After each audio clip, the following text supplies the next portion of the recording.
Russian hackers infiltrated Florida's 2018 midterm elections. Incumbent U.S. Senator for Florida Bill Nelson says they are, but has no evidence that we know of from 2016. Still, as ABC 7's Adam Cellini joins us to discuss, state elections officials are still taking cybersecurity seriously. Yeah, Alan, that's right. Nearly $20 million in funding have come to Florida from the federal government for election security upgrades since evidence of Russian meddling back in 2016. Florida's midterm election ballots are getting national attention, not just because of candidates like longtime Florida U.S. Senator Bill Nelson, but because of something he said on the campaign trail. Nelson, a member of the Senate Intelligence Committee, said Russians are in Florida's current election records. I think that he just misspoke, and I wish we wouldn't make a big political thing out of it. Michael Bennett is the supervisor of elections in Manatee County. Both he and Ron Turner in Sarasota County say there is no evidence of election hacking on the Suncoast this cycle. We've not been able to find any evidence whatsoever that we've been cracked. Now people say, well, are the Russians trying? Yeah, the Russians are probably trying. They are trying, and there's evidence to prove it, according to a letter Nelson and fellow Florida Senator Marco Rubio sent to Florida's top election official Ken Dentzner. Quoting the Senate committee's summary of findings from the 2016 election, they warned people affiliated with the Russian government accessed voter registration databases 2 years ago. Clearly they have a motivation and they have a desire to be able to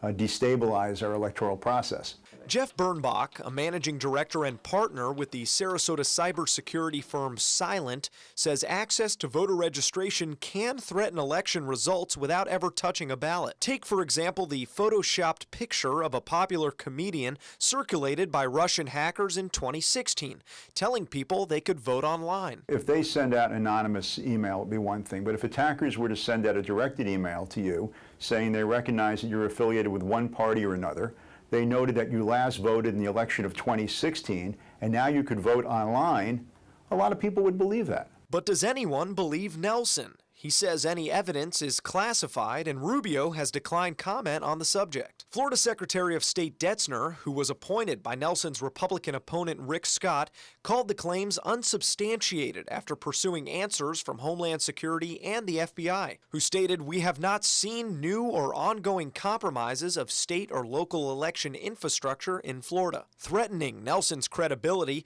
and possibly his re-election this fall. I think it would be naive to think that he isn't in quite a race. I think he's probably in the race of his life in this election. Democrats like Cheryl Wilson hope the early backlash turns to gratitude when we finally learn the truth. Senator Nelson has stressed that he felt that it was his responsibility to let them know. And would we even know if we had been hacked?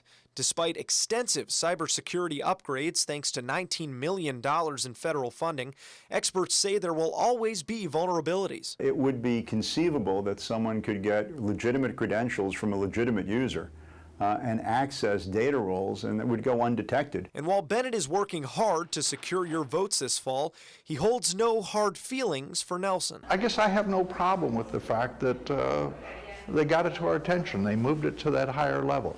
And so consequently, they put every supervisor in the state on guard to be watching what we're doing. The U.S. Department of Homeland Security has been offering free intrusion detection systems for localities across the country. It's kind of like a security camera for your online platforms, and they say in the past several months, nobody has installed more than the state of Florida. Adam, thank you.